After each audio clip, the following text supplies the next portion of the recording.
orang yang sangat mencintai Rasulullah Muhammad sallallahu alaihi wasallam itu pun tidak mungkin meninggal dalam keadaan su'ul khotimah, enggak mungkin.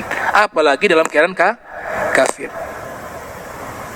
Ada salah satu tokoh mursyid tariqah Naqsyabandiyah di Siprus, Syekh Al-Haqqani, namanya Syekh Nazim atau Nizam Al-Haqqani.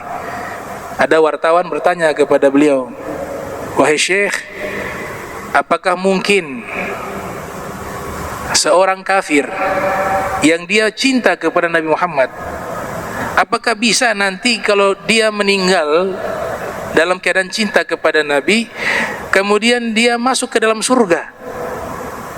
Apakah hal itu mungkin?" Dijawab sama beliau, mungkin.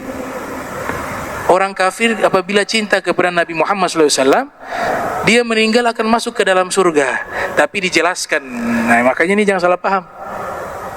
Orang kafir yang cinta kepada Nabi Muhammad SAW, ya, dia akan diberikan hidayah di detik-detik menjelang wafat, sehingga dia wafat dalam keadaan Islam.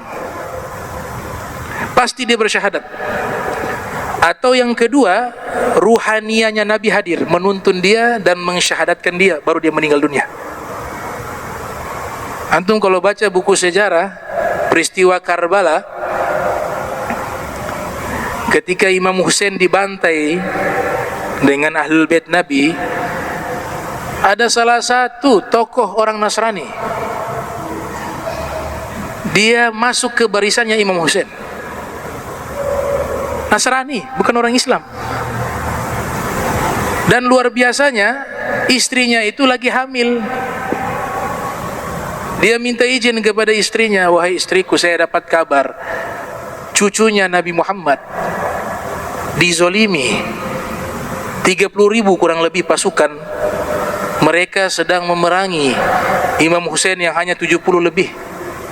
Dan juga banyak dari golongan perempuan dan anak kecil. Itu tidak sebanding, bukan perang, itu namanya pembantaian. 30.000 lawan 70. Dan yang luar biasa, tidak ada satupun yang lari. Padahal mereka sudah dapat info besok hari pasukan yang dikirim oleh Yazid bin Muawiyah kepada gubernur yang sudah dikirim surat waktu itu di Irak, Ibnu Ziyad, itu sudah membawa pasukan dengan jumlah yang sangat besar, kurang lebih ada 30.000. Itu mereka sudah tahu.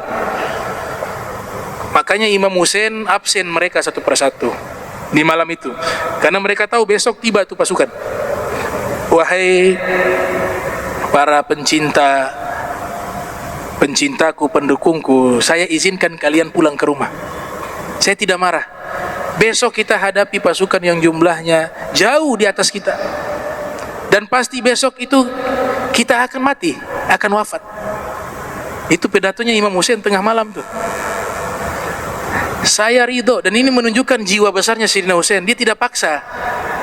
"Kalian punya anak istri, silakan kalian pulang.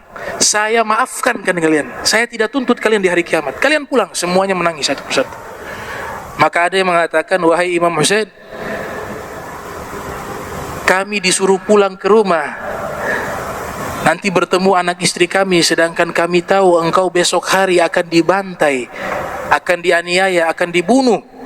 Lantas nanti di hari kiamat apabila kami berjumpa dengan kakekmu Rasulullah, maka apa yang kami jawab ketika ditanya, kalian kemana di saat cucuku dibantai? Maka demi Allah jangan kau perintahkan kami pulang. Kami akan tetap bersamamu sampai titik darah penghabisan." Semuanya jawabannya begitu satu persatu. Orang Nasrani ini dapat kabar jumlahnya Imam Husain hanya 70 lebih, kalau tidak salah 73, ya 70 lebih lah. Sampai Mahatma Gandhi, tokoh India itu, dia mengatakan, "Kalau saya punya pasukan sebagaimana pasukan yang dimiliki oleh Imam Husain, maka saya akan bisa merdekakan India dalam waktu 1 hari 1 malam. Kalau pasukan saya seperti pasukannya Imam Husain, gak ada takutnya. Ya, mereka sudah siap menjemput kematian di hari esok." Orang Nasrani ini dapat informasi, dia izin kepada istrinya, "Wah istriku, aku mau pergi ke medan perang, aku mau membela Imam Husain. Wahai suamiku, apa hubungannya kamu dengan dirinya? Kata orang Nasrani, tidak ada hubungan apa-apa, tapi saya punya hubungan kemanusiaan dan hubungan rasa hormat. Dia adalah cucunya Muhammad SAW. Maka saya minta kamu izinkan saya untuk pergi berperang, dan jika saya tidak kembali lagi, maka ridhoilah saya bahwa saya telah wafat. Dia cium, dia peluk, istrinya menangis, ibunya menangis, mertuanya menangis.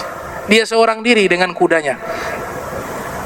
Dia pergi ke Karbala dengan salib.